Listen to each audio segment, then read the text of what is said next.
তোমার আগের কি নাম ছিল? রাজু চন্দ্র সরকার। রাজু, ইসলাম ধর্ম গ্রহণের ব্যাপারে তোমাকে কেউ জোর জবরদস্তি করছে? কেউ করেনি। তুমি কি ইসলাম সম্পর্কে জেনে বুঝে স্বেচ্ছায় কালিমা পড়তে চাও?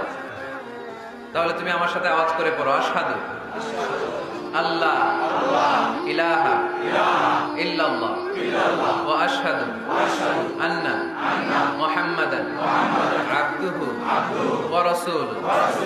আমি সাক্ষ্য দিচ্ছি যে নিশ্চয়ই আল্লাহ তাআলা ছাড়া কোনো মাবুদ নাই, কোনো ইলাহ নাই, কোনো উপাস্য নাই, এবং আমি আরো সাক্ষ্য দিচ্ছি যে নিশ্চয়ই মুহাম্মাদুর রাসূলুল্লাহ সাল্লাল্লাহু আলাইহি ওয়াসাল্লাম আল্লাহ তাআলা বান্দা ও প্রেরিত রাসূল।